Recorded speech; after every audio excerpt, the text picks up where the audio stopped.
listening to the DolphinsTalk.com podcast, the most listened to daily Miami Dolphins podcast on the internet.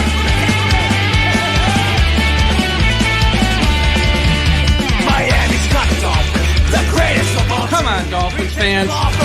Time to fins up. We're in the air, we're on the ground, we're always in control.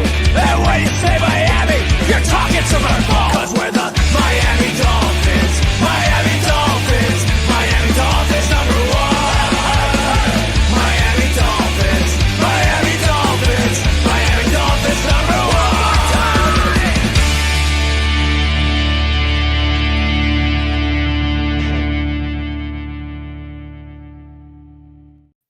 Good evening, Miami Dolphins fans. How are you tonight? And thank you for listening to the DolphinsTalk.com podcast on this Wednesday, December 11th. I am your host, Michael Leva, joined for the second week in a row by our good friend, Big E, Ian Berger. Ian, how you doing tonight? Dude, I'm feeling great, Mike. Glad to be back, making it 2 weeks in a row. Feeling a lot better every day. I don't know if y'all ever heard of Winn-Dixie before. Their commercials used to be, "We're getting better all the time." So that's kind of me. I'm Mr. Winn-Dixie. Anyway, glad to be here to talk about a Miami Dolphins win. Glad to be talking about a very important game, in my opinion, this coming weekend against. This is it right here. Texans. Yep. We're the Dolphins are in the playoffs. That's it. This weekend, it's our playoffs. You win, you're in. You lose, it's officially you're done. So, but I'm glad to be here with you, my friend. I'm glad to be here too, back from sunny South Florida, which was a fun weekend. Fun time at the game, traveling, Delta. I've already said it a million times. I'm not going to go through it on tonight's show. They're not on the poopy list yet, but they got 5 to 7 days to make sure they're not on the poopy list. But they've been very good so far with their customer service. So maybe next week I might have something to share about the fine people of Delta. But nothing yet. But overall, it was a fun trip.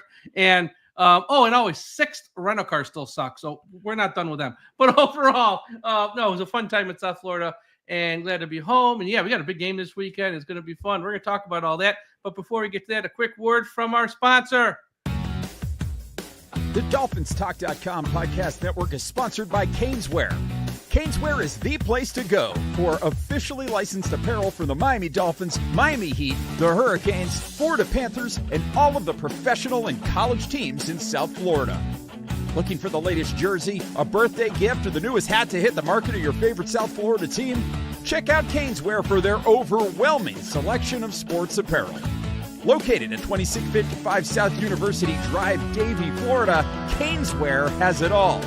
Not in South Florida? No worries. Visit Caneswear.com to shop their inventory from the comfort of your home, and they'll ship it to you. International fans, too.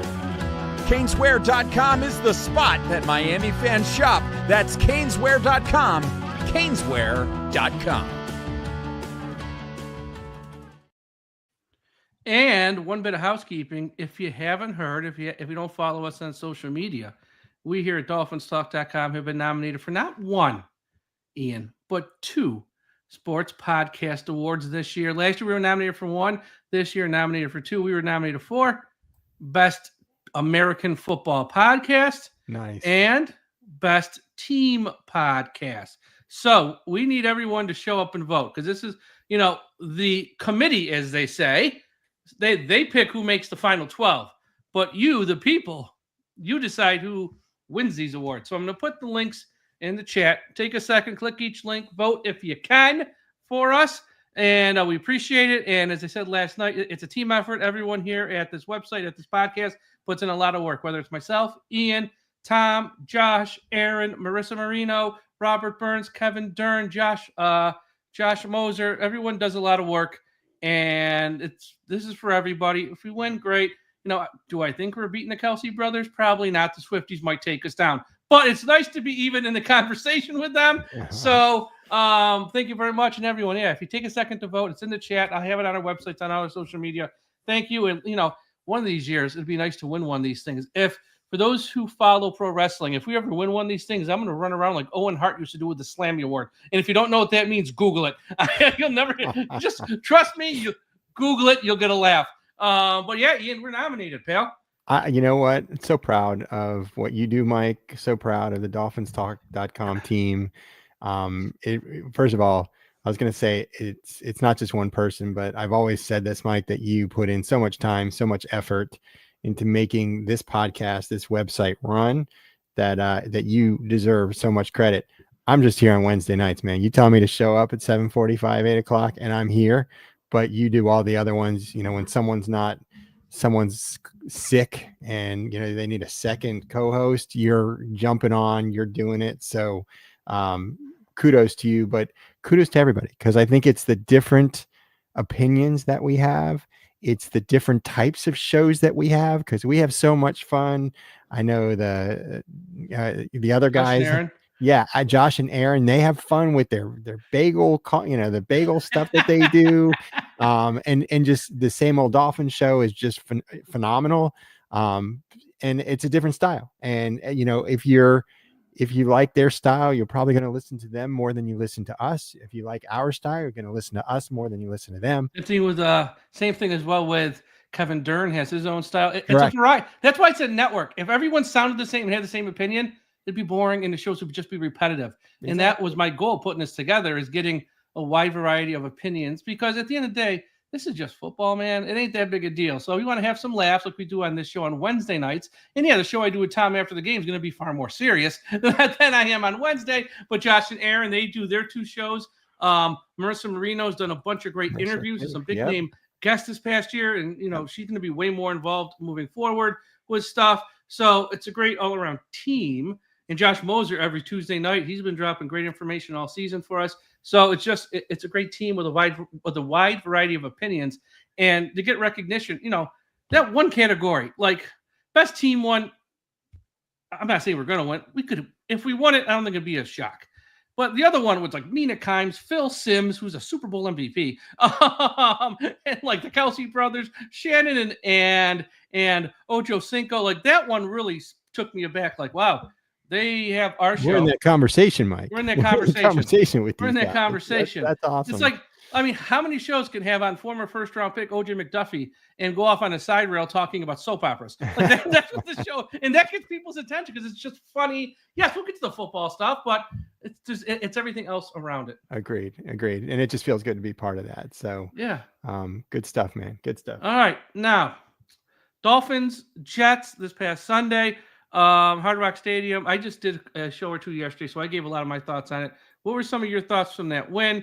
Real quick with me, I just, it was the best and worst of the Miami Dolphins all at one. The best because, they won, everyone's happy, this, that, and the other. The worst, it's like, how did they win this game? They played like garbage for 3.5 quarters. They probably didn't deserve to win. It was a gift from the Jets, but you take it and you just move on. But it was like the best and worst of the Miami Dolphins all in one game.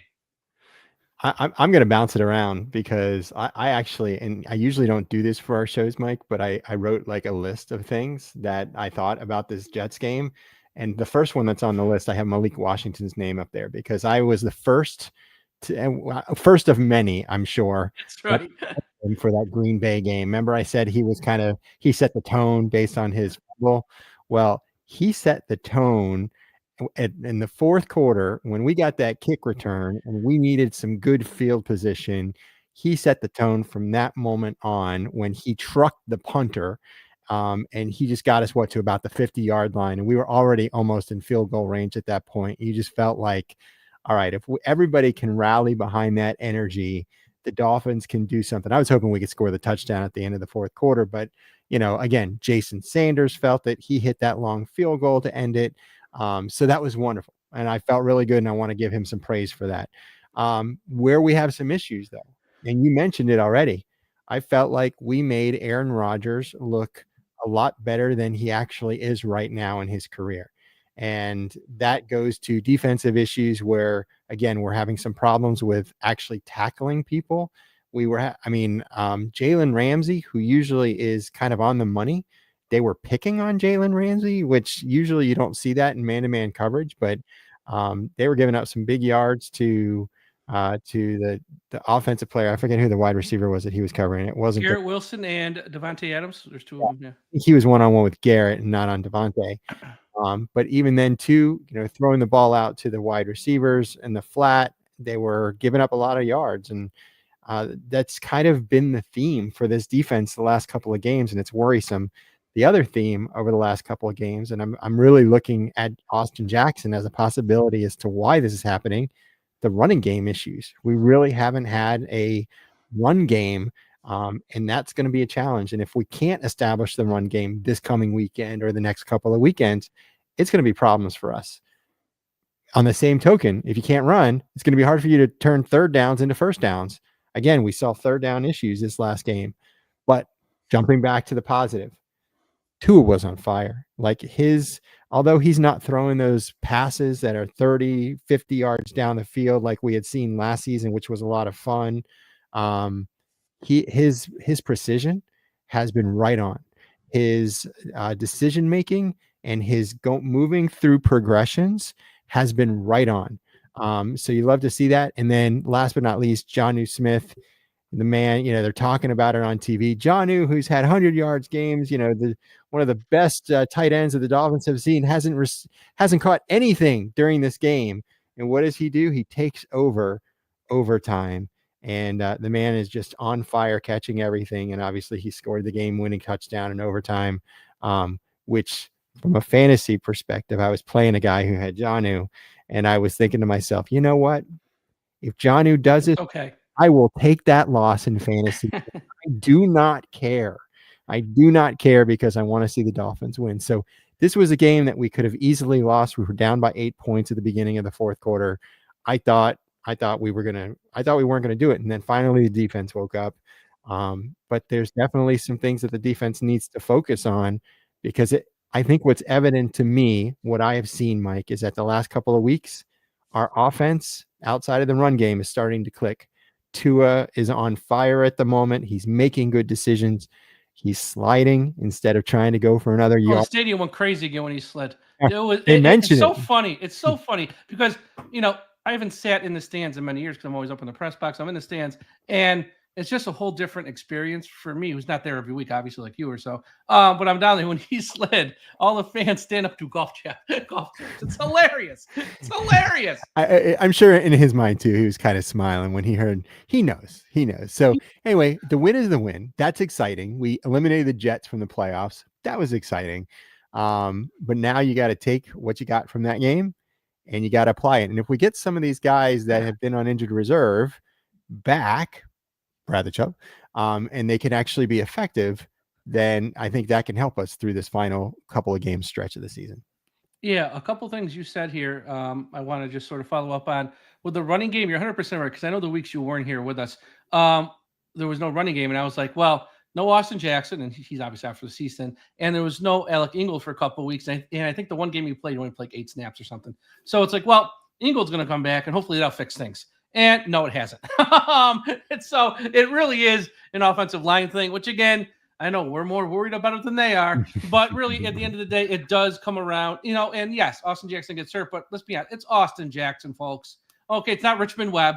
It's not Anthony Munoz. This is Austin Jackson. If you cannot survive the loss of Austin Jackson, where your running game literally shuts down, that lets you know there's a larger problem going on with the offensive line, which we're not going to talk about tonight because we've all talked about them a million times. And if they don't do anything about it, that's on them, and they deserve every bad thing that comes to them. But we'll see what they do in the offseason there. But yes, the reason they can't run the ball is because of the offensive line. That's number one. Number two, you're right about the offense. Tua, great. Hill had a big day. He hasn't had many. Waddle had a big day. He hadn't had many. Yep. The only thing I want to say, and you can get away with this versus the Jets, you're not going to get away with it this week. You can't be 1 of 9 on third down for the game. And that's a reflection of everyone in offense. Yep. That's not just one player. So I know there's a segment of people, you hate Tua. No, I don't. But when you're 1 of 9 on third down, that's not good. You pay your quarterback $250 million. That's a fair criticism, folks. Okay, it's a bad team. You got to be better on third down. Yes, he was great for the game. 2 things can be true. Great for the game. You're 1 of 9 on third down. You got to be better.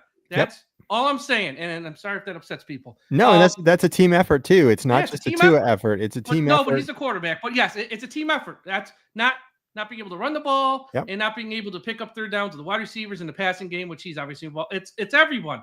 But you got, 1 of 9 versus that crummy team, that's horrible. And on defense, this is my fear in the next 4 games. I don't know if we got anything left, Ian. I think we're running on fumes. And, Chubb might come back and great because he can't hurt anything. Can only help at this point. Yep. But, the safety play, including Holland, it gets an F every week. They're just not any good.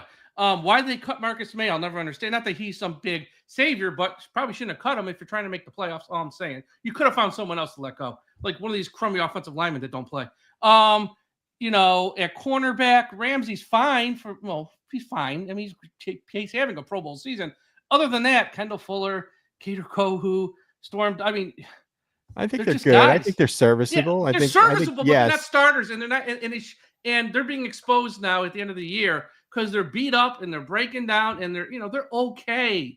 Linebackers, Anthony Walker's not a starter in this league, and I know he's playing hurt, so I give him all the credit in the world. He's playing through it, but it looks like he's playing hurt.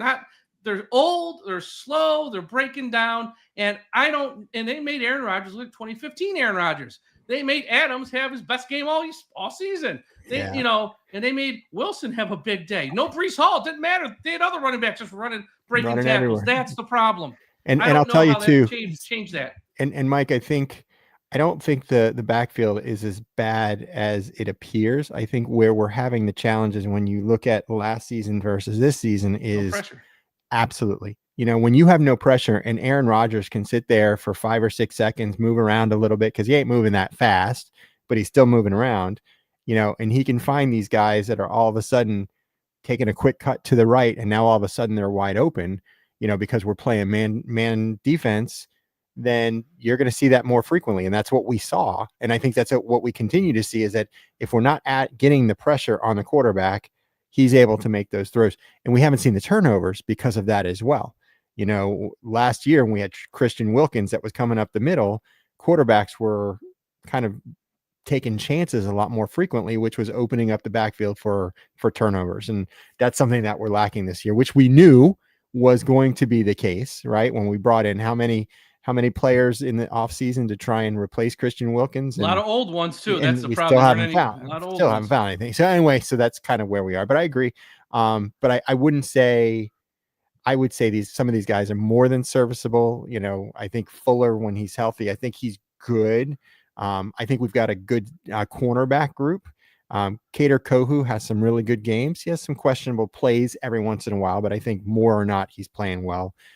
It is the safeties, I think, that we have a lot of questions, and that's the big question mark for going forward. Yeah, and it's going to be interesting because you look at next year. Jordan Poyer obviously won't be here because he's probably going to retire. And even if he doesn't, they're going to resign him. Javon Holland, I'd be very surprised if they pay him like a top 3 safety. And Kendall Fuller's due $8.5 million. There's not a snowball's chance in how they're going to keep him for $8.5 million. He is going to be gone. Anthony Walker's final year, his deal.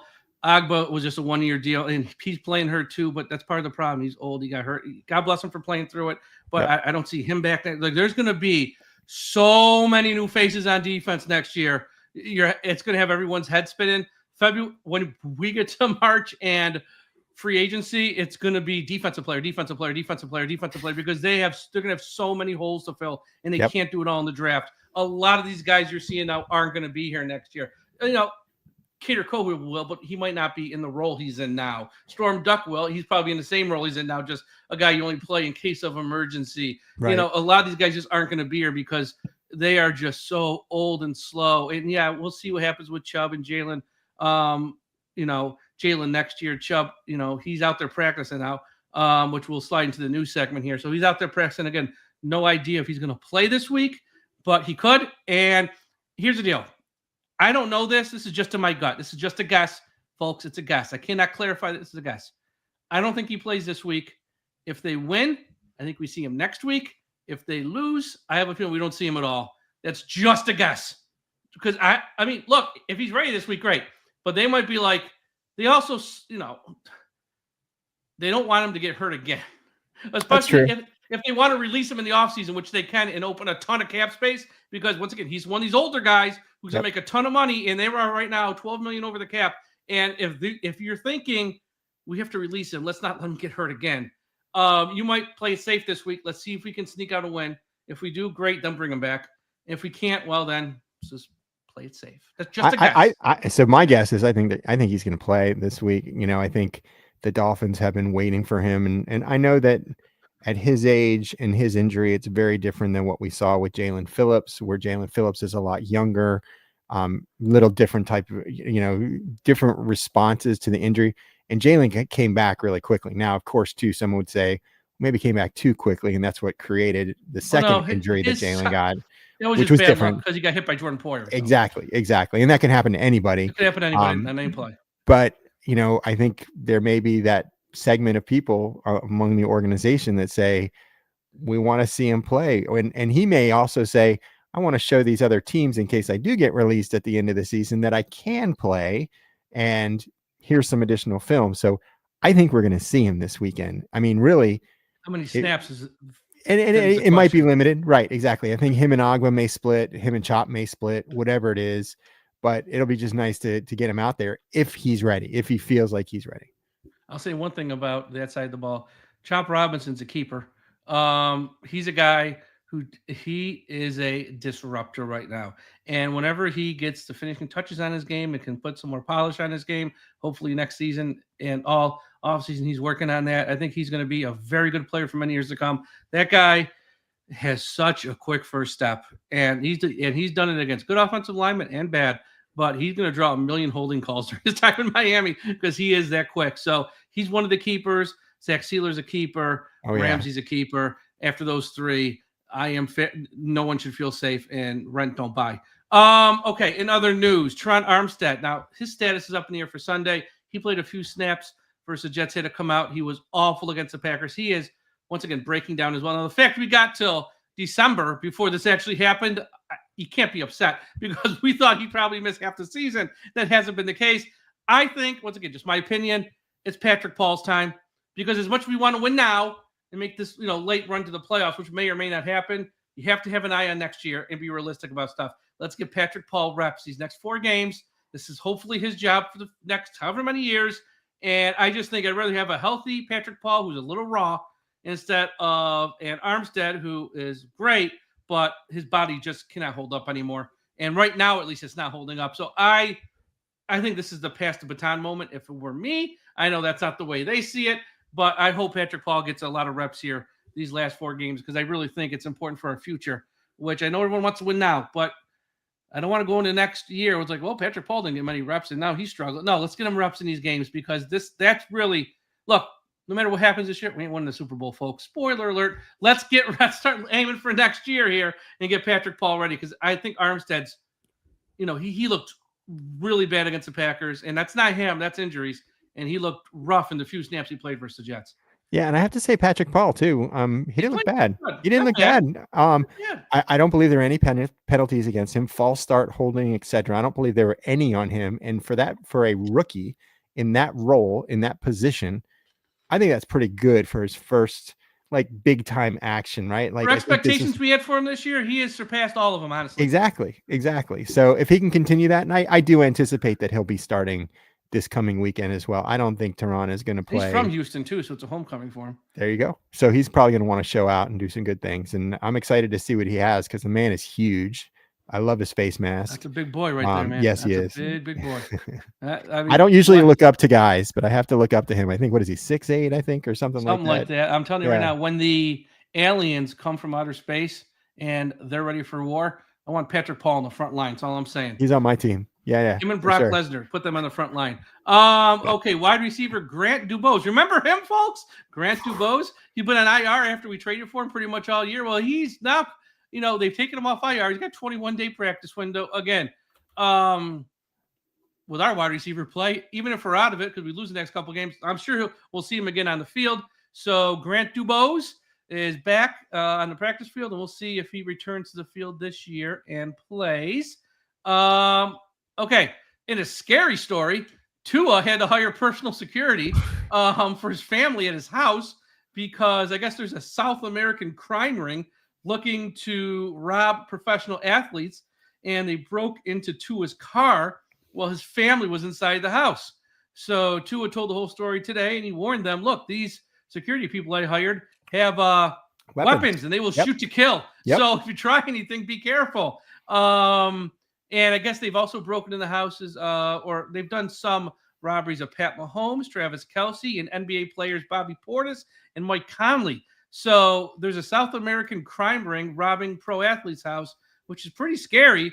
And thankfully for Tua, he has the means, obviously, to have this personal security. And I guess when he's on the road as well, they have someone inside the house with his family, and they have someone outside the house as well, it sounds like. Good Lord.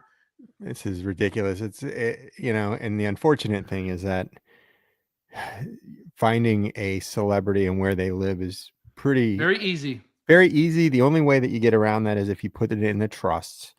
And a lot of time, a lot of the players want to put it in themselves. They don't really think about putting things in a trust. But even if it's in a trust, sometimes you still know about it because someone says something to somebody and it becomes public information. Well, there's one way around this too, because I won't go into too many details because I used to be a title searcher and have to search properties for refinances and foreclosures and who owns the property, or their liens on the property. So this was my life from, I don't know, 4, 5, 6, 7 years, whatever it was. I forget. It was a while ago. A lot of these very rich people will use their middle names as their first names when they have stuff. That's one way around it. They will put the property in the names. Oh, I think we lost. I'm still here. Oh, you're still here. Okay. They will put the properties in the name of an agent or someone in the agency to hide. I mean, there's ways. It's not easy because it does make it messy. And now that person's got a property in his name and they got to sign a bunch of paperwork. So be like, well, I don't really own the house. I mean, but there's ways to do it. It's very messy. And who wants to do that? Nobody wants to do it because they want the property in their name. They want the deed in their name. But yeah, there are subtle ways around this. And I think for some of these pro athletes who make, a lot of money, look at Tua, Mahomes, Kelce, and others coming into the league who might be on that stratosphere, they might have to look into that thing moving forward.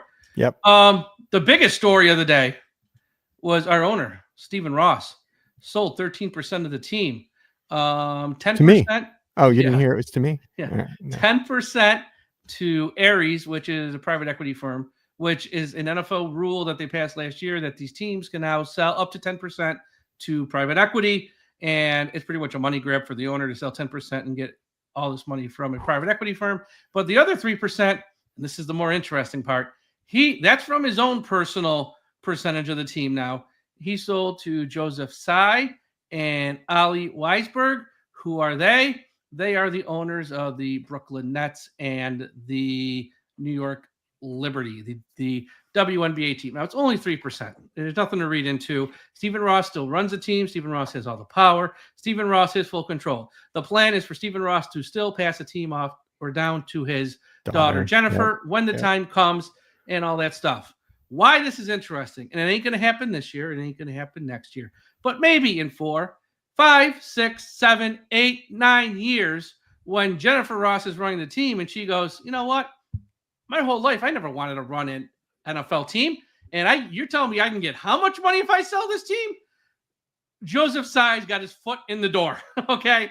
So I'm not. And they've been approved by the NFL to own a portion of the teams, right? Even as little as 3%. So now, by the time this happens, the value of the Miami Dolphins, as well as Hard Rock Stadium and the F1 racetrack, which he also sold a percentage of as part of this deal. I mean, he turned down a $10 billion offer earlier this year. You're turning down $10 billion. Just imagine what this is going to be worth in 5, 6, 7, 8, 9 years when his daughter might want. No, I think more. I think it's going to be more than 10. I mean, I think it'll be more than 15. I think it might be closer to 2025. Yep. So,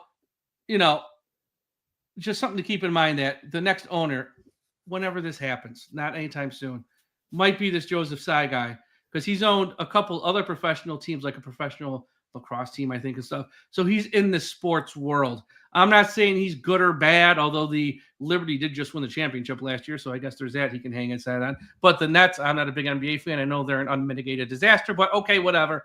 But yeah, Ross, this has been spoken about forever. It just went through today because Ross has said, he said it since September, October, he wants this to be approved by the owners by the December owners meeting. Oh, we're in December, so we're on track for that. So that's that, Russell. Now, the last story, I debated even talking about this, but I know because some people get in their feelings, they're going to flip out.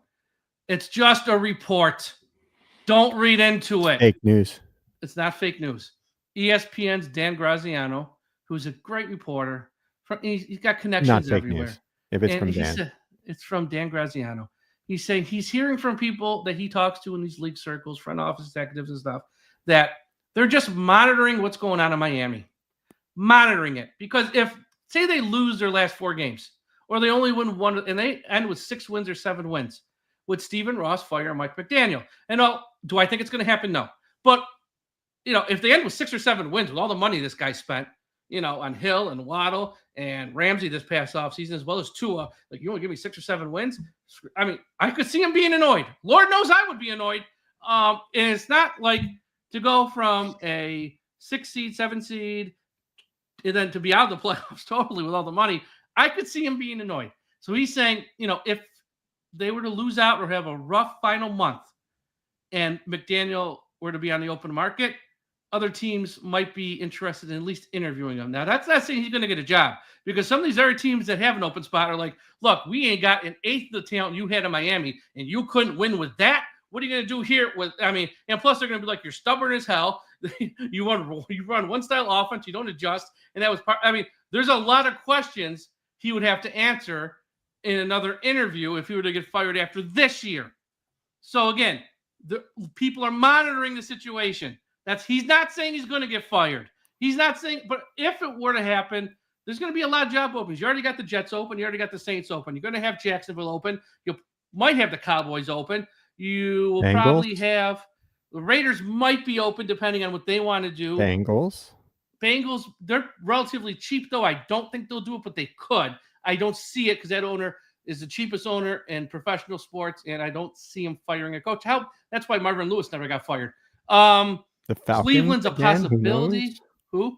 The Falcons, who knows? Because they put it all. No, they just got a first-year coach. They're fine with him. He's good. We'll see. And plus, Ted Owner's a good owner. He ain't gonna do something stupid. Yeah, you got the Giants might happen. So there's gonna be a lot of teams. So I guess you could say that they're looking at almost half of the coaches to see where they end up landing. I mean, because honestly, any of these teams that are struggling, towards the end of the year, there's going to be a microscope under their performance anyway. There should. But specifically with the Dolphins, we're playing the Jets again to close out the season. In addition, we're playing the 49ers, who are taking a beating right now. I know they had a nice game this past weekend. They're starting to turn it around, though, E. They're starting I know. to turn it around. I saw that. They're going to make a late run here, I think. Without McCaffrey, though, it's always interesting because he really did create such a level of energy, and he had such great plays for them. So I don't know if they're going to be able to replicate that anyway. But then also we've got Houston, which we're going to talk about here in a little while, in Cleveland. And I know Cleveland's been up and down. They've had some amazing games, and then they've had some crappy games. So, the records of these remaining teams are not something scary outside of Houston, obviously, that has a significant winning record at the moment.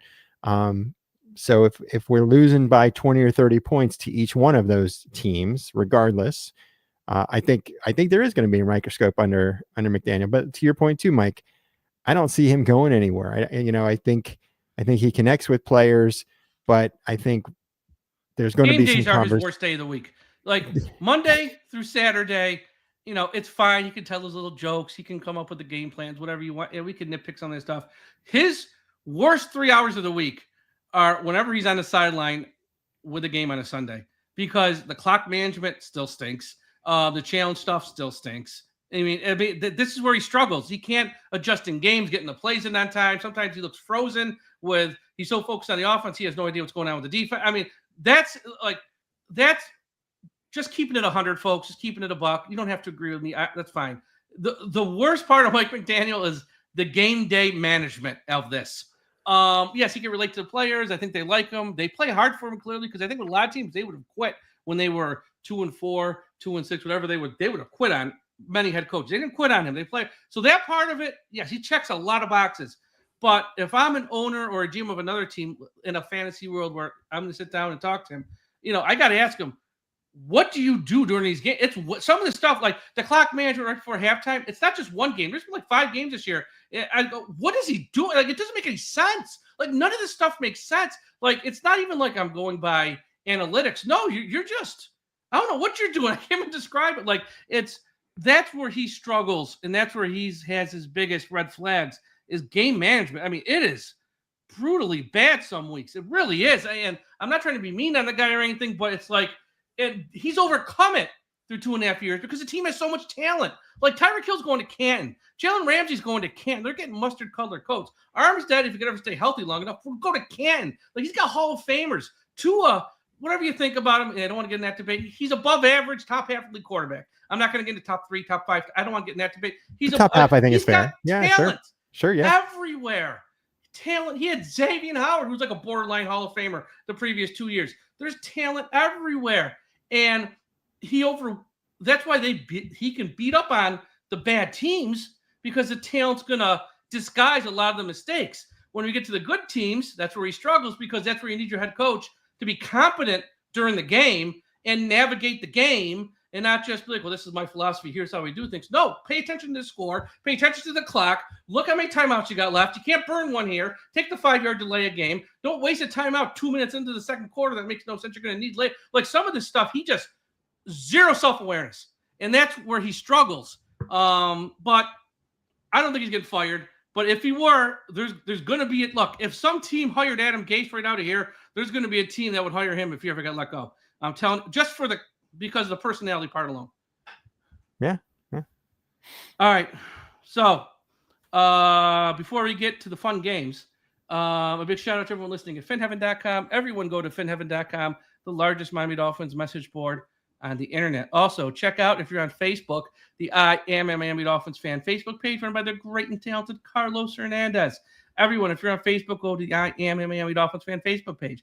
Also, wherever you're listening to this podcast right now, if you're on YouTube watching this live, smash that like button for us. Hit the subscribe button. But if you're listening in audio form, whether Apple Podcasts, Spotify, Podbean, Podchaser, iHeartRadio, Audible, we're on all these platforms. We're on so many more. Hit that subscribe button. Win or lose, we got shows every day of the week. And once the season ends in a month or so, one way or another, we're going to have shows because it's going to be a crazy offseason. Trust me, we'll have a lot of shows getting you ready for the draft. We got 10 picks right now. Free agency is going to be crazy as well, too. Yes, and you know what, Paul? Put that comment up from Paul. David Hyde wrote an amazing article today for the Sun Sentinel. Everyone check it out. I want to find out the title because I just read it like an hour or two ago, right before we started. It is so stinking good. It is called, hold on, here it is. It's about the Laramie Tunsil trade. David Hyde, Laramie Tunsil trade started new Dolphins era, didn't end old problems. Read it. It's critical. If you want sunshine and rainbows about your favorite team, then don't read it. But if you want like honesty of why things haven't gone well since that trade, and by haven't gone well, like a playoff win, read it and you'll understand why. It's a great article, so check that out. I want to give him props. Okay. We're going to play the name game. We played this last week. I still had more. We didn't get through them all, and this was a lot of fun. That was fun. Okay. So buckle up. Here we go. First one. What is your Disney name? Okay.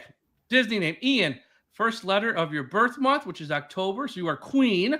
And first letter, Wombat. Last letter of your first name. Last letter, wait, R. So first Queen. name. So no, N. Last letter of your first name. N. Oh, Queen. Meerkat. You're Queen Meerkat. So I am July. Mysterious. Let's go. I can go Mike or Mike. Let's go Mike. E. Mysterious Dolphin. Perfect. Mysterious Dolphin. Okay. Apropos for you. All right. Let's go with your leprechaun. Hold on. Name. We had Evil Dolphin. We got an Evil Dolphin and a Mysterious Dolphin. It's like a wrestling tag team. We're the Dolphin Brothers. Here we go. Let's go with your leprechaun name. The last letter of your first name. So it's going to be N again. Greenie McTavern. McTavern. First letter, Greenie McTavern. That's a total leprechaun name. So for me, we'll go E for Mike. Wardy. And first letter, O. Wardy O'Gingerly. Ooh, okay, I'll take it. All right. Let's go to pirate name. What's your pirate name? First letter of your name. I. Blackjack, your birth month. Blackjack's Stinky Breath. Your Blackjack Stinky Breath. I am going to be Matey O'Greedy. That sounds like a good pirate name, actually. Maybe. Okay, let's see if this picks up a little bit here. What's your Cupid name? Oh God. The first initial of your first name, which for you is I. Wild. Wild eye candy. There we go, Big E. Thank you. Oh, Mrs. Wild E, eye be candy. I'll careful. take that. Wild eye candy. And we got a couple in the chat too. Greeny McWoozy, Greeny McSmelly, Cutlass Swashbuckler. There we go. That's his name. And what do I got here? I got M, which is, where am I with M? Shy Heartthrob. You know, I am very humble. A shy heartthrob. Who doesn't like a shy heartthrob? You could be Mushy Sugar Lips, and that should be actually. That's a better name. That should be his Twitter name. Mushy Sugar Lips. Name. That should be your Twitter name. That's awesome. Let's do a couple more here. DJ Name Generator. Use your first initial to find your first name. Oh boy, Ian, racist. Racist ass cheeks. Racist ass.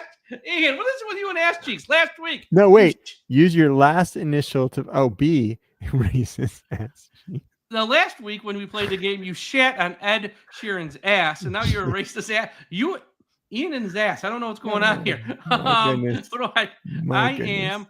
Use the first initial to find your name. M. George R.R.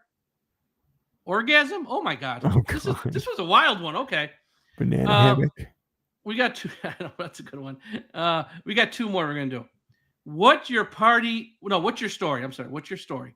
Pick the month you were born in. So we got October for you. I wanted. You were 11th, Trojan right? Man. Trojan Man, and you were in what's your gray? Because I love bacon. So your story is I wanted Trojan Man because I love bacon. Well, how about that? And for me, it's going to be July. I made out with a Teletubby because I love bacon. We love bacon, Ian. You know what's funny is if Joy Elizabeth, my great friend in Buffalo, who showed me around, her and I have this inside joke because we both love bacon. When we first really met at MetLife Takeover, we went to a diner and we got extra freaking bacon. It was like 8 to 10 pieces of extra crispy bacon. So that's like our joke now. It's awesome. I'm going to tell you something off the air. I can't say it now because it's a gift and someone who might be watching, but I just made a note to tell you off the air. Okay. Last one we're going to do is our unicorn names. I got more for next week too, so I got a ton of these. Okay, first letter of your first name. Ian, we got Starbright Glitterfart. I love it. Starbright Glitterfart. And I am Lollipop Patooey Face. Sorry. Yours is better. Come on, Glitterfart. Hello, that's a winner right there. EJ, Reckless Love Machine. Reckless Love Machine. Dude, man, he's got to go with that going forward. That's a good one right there. Reckless Love Machine. All right, so that's the name game. How many I got left? I got 1, 2, 3, 4, 5. I got 6 left, including a couple for Christmassy, which I'll save till we get closer. So we'll do a few more next week. At least you didn't shat on Ed Sheeran's ass this week. That's a good step, Ian. Okay, Dolphins, Texans. Houston's a good team. I know. I saw today Christopher Mad Dog Russo picked Miami in this game with the points because he goes, Houston's been struggling. I'm like, did you watch our defense last week? And plus Mad Dog sometimes with these bets, I love the guy. He's the most entertaining person on TV, but his bets sometimes are a little up and down. So I don't know, but he picked Miami. But here's the stats. Total offense, Miami 23, Houston 11. Passing offense, Miami 14, Houston 17. The fact we're 14th after we had those 4 games without Tua really is saying something. Yep. Rushing offense, Miami 24, Houston 16. Scoring offense, Miami 23rd, Houston 11. So Houston's top 20 in all 4 of these categories. Total defense, and these numbers are a mirage because clearly Miami, you got the September, October where they were playing great defense to what we see now. Total defense, Miami 9, Houston 5. Passing defense, Miami 11, Houston 7. Rushing defense, Miami 7, Houston 10. And scoring defense, Miami 14, Houston 12. And I will give some quick thoughts here, Ian. For Miami to have any hope of winning this game, it's 3 words. You ready? Stop Joe Mixon. Yes. Period. Yes. He has games this year with 159 yards, 102 yards, 115 yards, 102 yards, 106 yards, 109 yards, and 101 yards last week. There have been 4 games this year where Joe Mixon got 25 or more carries. There has been 7 games this year where he's had 20 or more carries. You stop Joe Mixon, and maybe, just maybe, you catch CJ Stroud on an off day, and you can pull an upset at Houston. Houston beat the Bills this year, something Miami hasn't done. They beat Indy twice, something Miami couldn't do. I know the backup quarterback. Houston's a good team. They're going to get a home playoff game. They're going to win the South. They're a good team, a solid team. But if you don't stop Joe Mixon, you got no chance in hell. Because if he runs the ball, they're going to win time of possession. They're going to control the line of scrimmage. They're going to be able to run play-action passes off that this whole game. Because I think Miami's offense will score enough. They'll get theirs. It's in a dome. There's no rain, snow, cold. They ain't got to worry about that. But if they can't stop Joe Mixon and they're running 8-9-minute drives, ending in touchdowns, we have no chance in hell. And that's my thought on this game. So I'm going to agree with you partly with what you said, Mike. Number one, about stopping Joe Mixon. I think he is a big reason why Houston has been successful, right? But I'm going to challenge you to say that Houston's a really good team. And I did put out a tweet earlier today. They have an 8-5 record, but like, it's one of those things where if you open up the hood a little bit and see, all right, well, who did they beat? There's only one team that has a winning record that they beat. So out of the 8 wins, 7 of them are against teams that are below 500. And what's interesting is that they're putting there's a lot of conversation about the Dolphins. We can't beat anyone with an over 500 record, even though I know that's kind of changed with the Rams right now and how they've won. The one game they did win was against the Bills, which was a big win.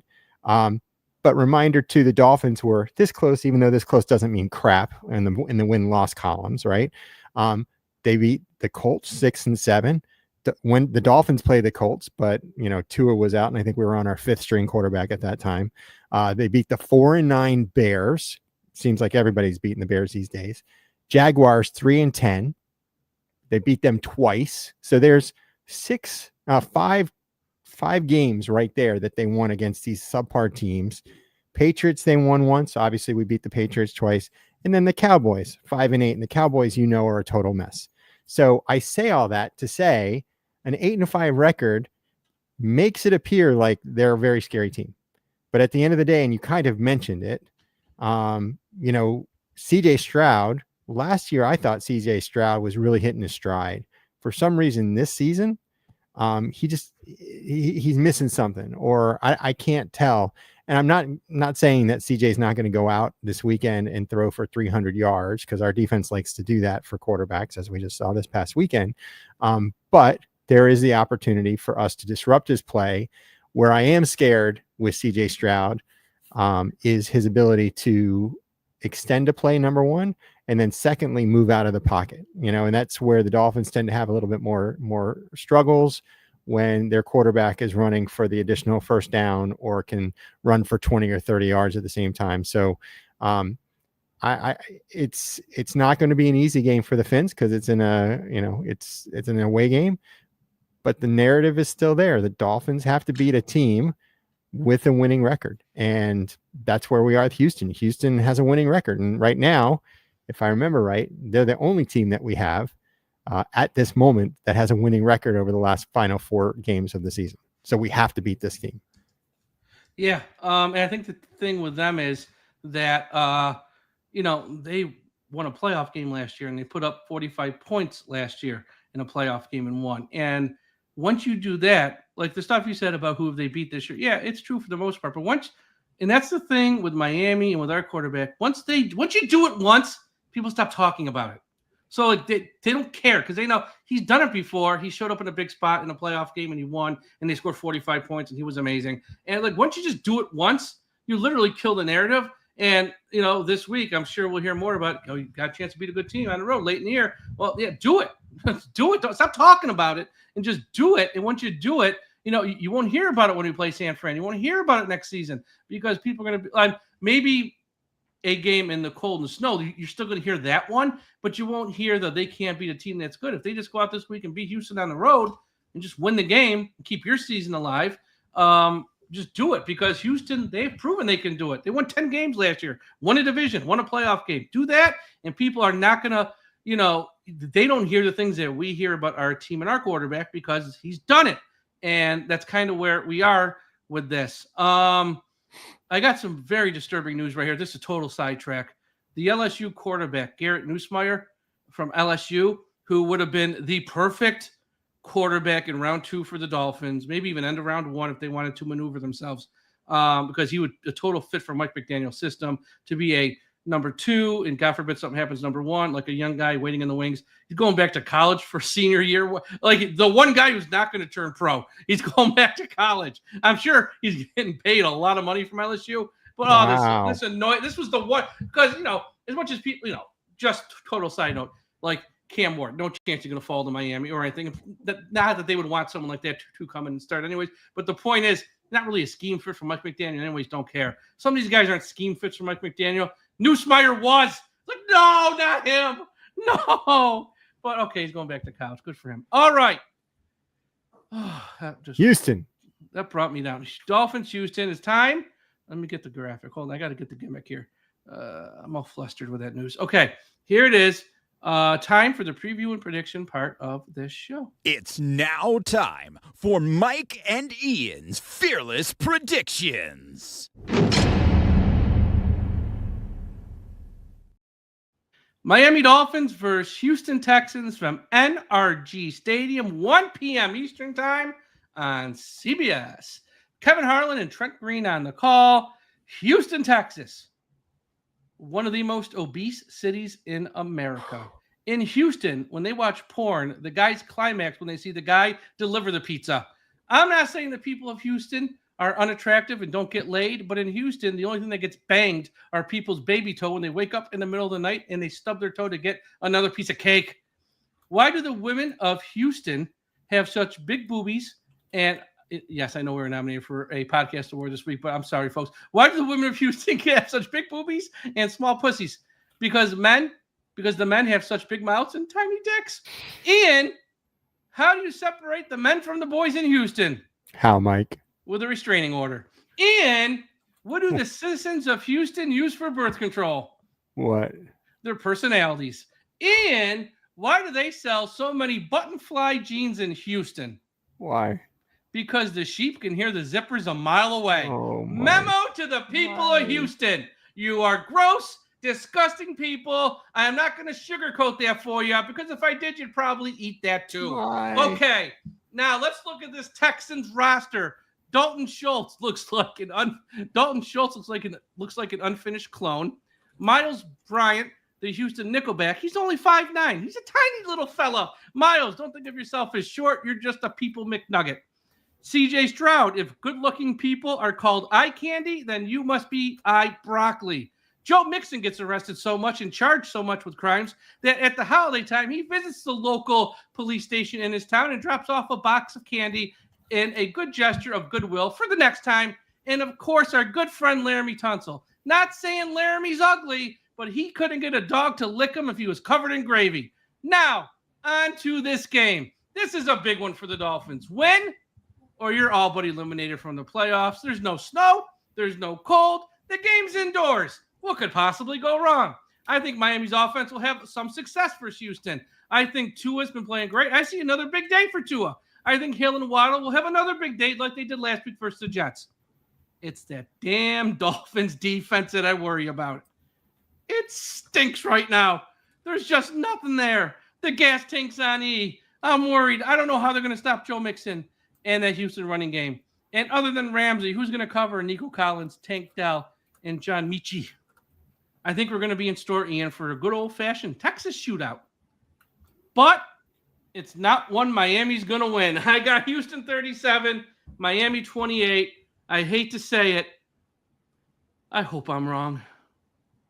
Oh, Mike. My optimism hasn't rubbed off on you, but your realism definitely goes strong. And I always tell everybody that I appreciate that about you. and I'm about to get a little passionate because Here we go. we are on December 11th. Let's go. We are Fire me here up. in the month Fire of me up. December. It is time to change the damn narrative. It is time for the Miami Dolphins to figure out how to beat a winning team so we can stop talking about it on our damn podcast.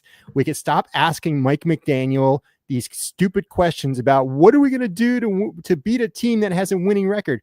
Just go out there, be effective, come out with your best plays, and do what you need to do to win. Here's the other problem. The Dolphins have a problem in the month of December. Yeah, we just beat the Jets. But if we remember last December, what did we lose the last 4 games and we lost the AFC East because we couldn't win in December? Change the damn narrative. We got to win games in December when they matter the most. Also, winning on the road hasn't been the easiest thing for the Miami Dolphins this season.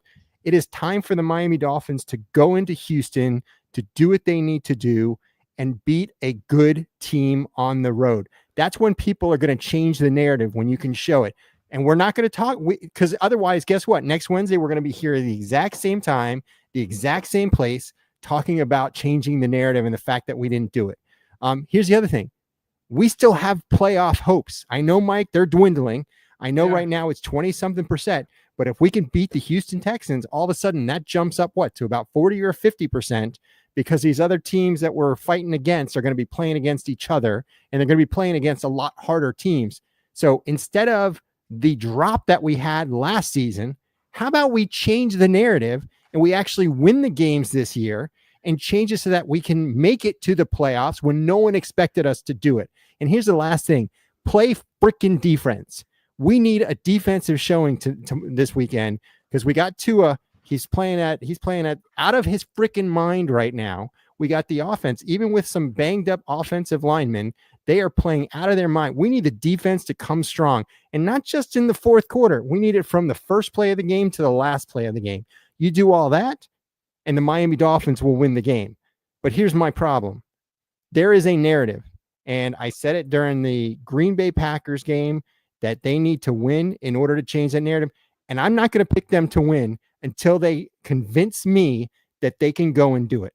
So I'm picking, and you know me, Mike. I'm an eternal optimist, and I don't do this too often. I'm picking the Houston Texans to beat them 27-21, and they better prove me wrong. The Miami Dolphins need to prove me wrong, and that's how the narrative is going to be changed. That's all I have to say about that. This was your best one ever. If you would have picked Miami to win, I would have ran through that wall, I think. This was your best one ever. You got me fired up. But you're right. Everything you said's right. Talk is cheap. Go out there and do it. Even if they win this game and still miss the playoffs, at least you go into the offseason going, you know what? We beat a good team late in the year on the road. It'll shut everybody else up. Shut everybody else up. Let's go do it. It'll stop that. And then going into the next year, you go, you know what? You got to keep our quarterback healthy. Maybe we, and yeah, we can win big games late in the year. Even though we didn't make the playoffs, we still won a big game late in the year. Win this game and shut everyone up. Yeah, this is going to be man, that was your best one, baby. Let's go. Oh, we need that fire out of you every week. Let's go. Awesome. Oh, I'm pissed. I'm pissed. Here we are. It's December. We got a couple games left. We can win this game, but they need to do what they need to do. They need to have a good game plan. Everybody needs to be effective. They need to know their role, and they need to play a damn good game. And I don't want to go sitting on the couch watching at 1:00, and all of a sudden we have a fumble in the first series for the Dolphins. Game's over. That's not going to win us games. Yeah, it's 100% accurate, and that's why the fans, I hate even saying this, but I'm going to say it, the more like pessimistic, negative in nature, who are looking, or more critical, I should say, the way they think the way they do is because every time we get in this type of situation, okay, this is the week we're finally going to do it. We get up for the past, not forever, but for the past 2 or 3 years, it's like the letdown happens. Like, here we go again. And the term that we all know and love, same old Dolphins. Well, yeah, it fits. People say, why do you say that term? Because it fits. That's why you say it. It fits. You don't want it to fit.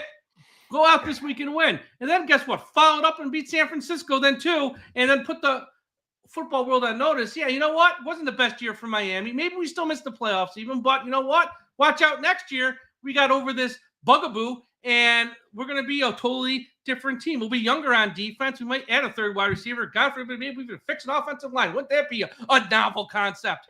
But until you get past this stuff, it's going to be spoken about, and it's fair criticism. I know some fans are like, I don't want this criticism. It's fair criticism, folks. That's why.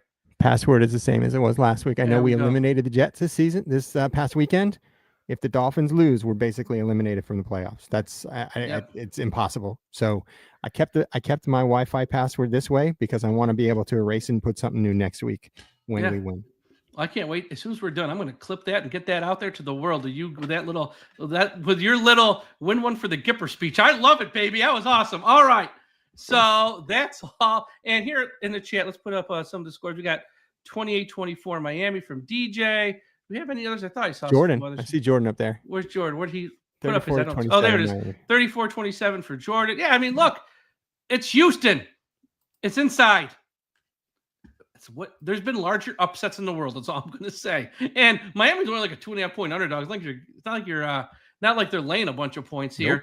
Nope. This would not be, wouldn't be a major upset, right? Either, right? Wouldn't be a major upset, but go out there and do it. And be real fun. All right, folks. Again, Sports Podcast Awards. Don't forget to vote. If you didn't see, if you're watching on YouTube, the links, I put them up in the chat. Go there and click. If you need to find the links, go to my Twitter at DolphinsTalk. Ian's got them up on his, at Ian693. They're everywhere on social media. I got them on Blue Sky. I got them on Threads. I got them on Twitter, X, whatever we call it this week. It's out there. Here's Sherman, 30-24, Miami. So, don't forget to vote. Again, thank you. And also, Dolphins Talk Extra. Last week we gave away to Thomas D'Angelo that Mercury Morris autographed jersey. I'm going to the UPS store because I was out of town all weekend. I haven't had time. I'm going to the UPS store first thing in the morning to ship it to Thomas. He won. We're going to do more contests over there like that. I want to do one a month. So if you're not a part of Dolphins Talk Extra, check it out. I did a college football show yesterday over there. Myself and Aaron the Brain did a 90-minute reality TV show last Thursday night, and that was awesome. And we have fun stuff like that. Yes, there's some stuff about the Dolphins, too, on the bonus shows, but most of it's non-Dolphin stuff. We have fun.